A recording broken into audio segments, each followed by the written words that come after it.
After Bradford City captain Richie Smallwood chopped Swindon attacker Paul Glatzel in half at the weekend, the Bantams will now be without their club captain for the next 3 league matches. But how will Bradford City and Graham Alexander go about replacing Bradford City's number 6? If you do want to enjoy today's video, don't forget to drop a like on there for me and subscribe to the channel as well if you are new. 120 likes as always would be massively appreciated, and don't forget to get your thoughts down in the comment section down below. We've got loads of different options. Let me know down below, what would your two holding midfielders be for the next 3 matches? They can change depending on the opposition, and I do think at times we are going to need to do that. Even on the way home from Swindon on the coach, when you're there for 4 hours, there was a lot of debate around me about what everyone's options would be. There was a lot that got suggested. I've seen a lot more on social media as well, so we'll go through all of the realistic ones. I don't think we're going to see Colin Doyle starting central midfield, but somebody like an Aidan Baldwin potentially. Let's waste no further time and get straight into it. So here is the current 2024-25 Bradford City squad. As you can see, a player highlighted in green is a realistic option that I think Bradford City might use over the next 3 matches to replace our club captain. Now obviously we had Corey Evans at the start of the season, well, not the start of the season, from around October up until January, and he looked like a pretty decent tidy player when he played. The problem was he very rarely played because he was always injured, so we decided to not renew his contract in January. Because Smallwood is always available, he's never picked up an injury. I think the only games he's really missed for Bradford City have been through either an accumulation of yellow cards to be suspended, or when I think his wife had a baby a couple of seasons ago. That's been about it. He's never picked up an injury, so we thought, well, we don't really need options in there to replace Smallwood because he's probably going to be available. Obviously his challenge at the weekend has now been rewarded. I think is probably the wrong word to use, but he will now have to suffer a 3-match ban. So we've got loads of different options. I think there's 8 or 9 for us to go through and discuss. So let's get into it. Now obviously we have played 2 holding midfielders for the large part since the turn of this year, so it's going to be one player and then a partner. That's normally how a duo works. But I think Brandon Caylor for me is a really obvious option. Obviously he played as that sole holding midfielder on Saturday for the first 70-75 minutes, something like that. And I think for a young player, he leads very well. He's got good physical attributes about himself. He can carry the ball well. He can also do the job defensively. I do certainly see him playing in League One next season. He's a very solid player, and for me personally, I think he'll be a really good option to have in there over the next couple of matches. For me, I think he's the best option to replace Richie Smallwood overall. Alex Patterson is probably second on that list. Now, maybe he can't quite do the defensive job that Richie Smallwood does, but we saw obviously when Smallwood was sent off, Alex Patterson then took over the armband. Now, I think he came off on Saturday at half-time with he's been struggling with illness basically, so he might not actually be available for the Notts County game, or maybe Alexander's just playing a couple of mind games there. But Patterson for me, I think going forward, he's obviously a lot better than defensively. Gave the ball away for the first goal that we conceded on Saturday. I don't quite think he can do the ball-winning, breaking play up that Richie Smallwood does, but I think if you have somebody a bit more defensive alongside him, he for me should be in that number 8 kind of role, because I think you can have 2 holding midfielders, but you can have a 6 and an 8 if that does make sense. I don't think he could probably play the 6 role, even though he did it a bit in pre-season. I just don't necessarily think it's his game. Anthony Sarcevic is one that I've seen be suggested by a few Bradford City fans, and again I know he has played there at times this season when Patterson was suspended, like away at Notts County, but for me personally, I think he's wasted in holding midfield. I think he's got the creativity and attacking intent that you need in them number 10 positions. I want to see him higher up in the pitch, because I think I've seen quite a few people suggest that they want to see Sarcevic deeper and Patterson further forward, but I think Patterson's got the energy and legs to play as a holding midfielder, and I don't really think Sarce has that. He plays his best football. The higher up the pitch Sarcevic is, the more effective that he is, in my opinion. He played as a number 6 when he came on for the last 15 minutes on Saturday, and he got a 6.2 match rating, according to SofaScore. In his previous couple of matches where he's been playing as a number 10, he's got at least a 7. He got a 9.7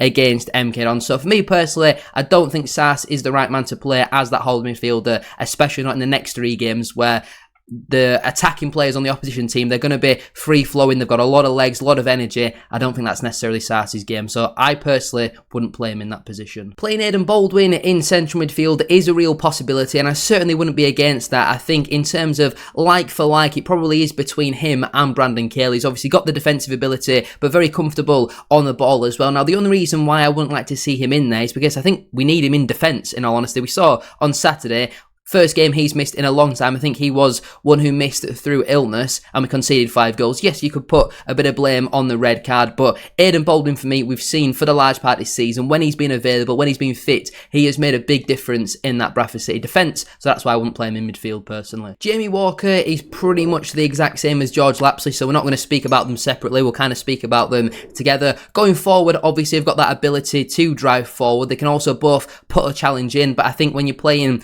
as a partnership, maybe a Walker or Lapsley could play alongside a Brandon Kaler or an Aidan Baldwin, but I definitely don't think you could play Walker or Lapsley alongside an Alex Patterson. I think that'd be far too attacking, and I think Walker sometimes does lack that defensive discipline. You often see Alexander having a whistle to Walker to get back into position, drop back a little bit more, because while at times he can look to work really hard, I do think other times I don't necessarily know if it's a concentration thing or just doesn't necessarily want to do the defensive part, which is kind of understandable for some attacking players, but I don't think Alexander really likes that trait about Walker, in my opinion. I also think he's much better going forward. We've seen, I think he's still our top assister so far this season, and he's only had really a handful of starts, just 16 league starts for him so far this campaign. Was an unused sub again on Saturday, so Walker for me, not an awful option in there. I certainly think there's better. Same with George Lapsley, they're better higher up the pitch. And obviously Lapsley missed Saturday's game as well through illness. And the final player I've seen a few people suggest is Callum Johnson. Now, I'm not too sure if he's ever played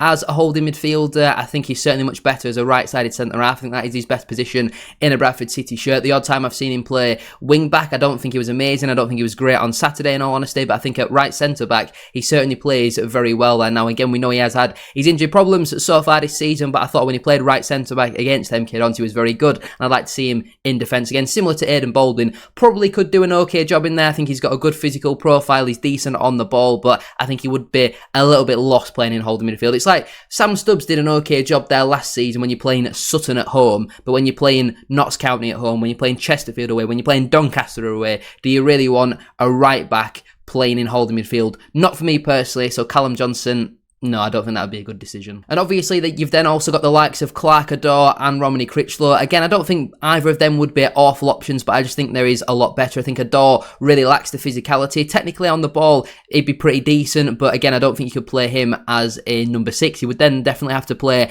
as a number 8, which means then you're not probably going to be able to play Patterson. And if you're having Patterson or Adore, you're obviously going to pick Alex Patterson, aren't you? And obviously, Romany Critchlow, again, decent on the ball, but I think he's good on the ball for a centre-half. I don't think he would really do that well of a job in central midfield. I don't think he's also the most physical. I think if you're somebody who wants to see somebody, leave one on somebody between a Smallwood or a Critchlow, you're going to pick Smallwood. Even though Critchlow is a centre-back, he's a bit taller, you would assume, a bit more physically dominant. I don't think that's necessarily Romany Critchlow's game, so he'd be pretty similar to a Clark Adore or somebody like that, where they're going to be much more of a ball player rather than a ball winner. And I think we need somebody who's going to win that ball back. So I'd even have somebody like a Walker or a Lapsley ahead of Critchlow, in my opinion. I also think we might need Critchlow in the defence as well, because Kieran Kelly, his recent performances haven't been amazing. Since Jack Shepherd came out of the side, he's come back in, and I wouldn't say he's particularly been amazing either. And we have recently started to concede a fair few goals. So there is some concerning signs. Obviously, missing your captain is not ideal. But in terms of a ranking then for the 9 potential Richie Smallwood replacements for the next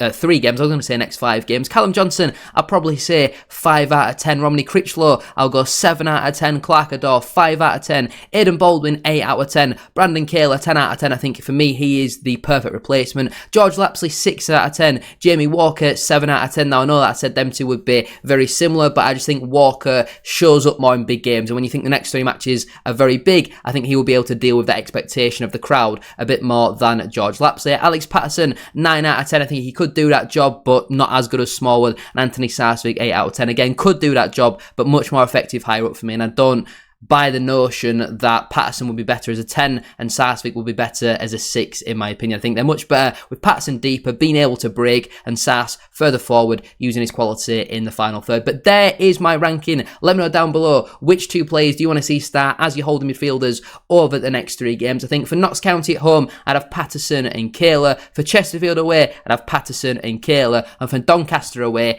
I'd maybe go a little bit more defensive in that game. I'd maybe go Kaler and Baldwin potentially, depending on what centre-halves that we have got available. But apart from that, let me know your thoughts down in the comment section down below. Let's have a debate. I'd be interested to hear your thoughts as always. Don't forget to like and subscribe. 120 likes as always would be massively appreciated, and we are now really close to 11,000 subscribers. Thank you so much for the support. Don't forget to check out the channel membership scheme as well if you haven't already. I'll see you very soon for another one.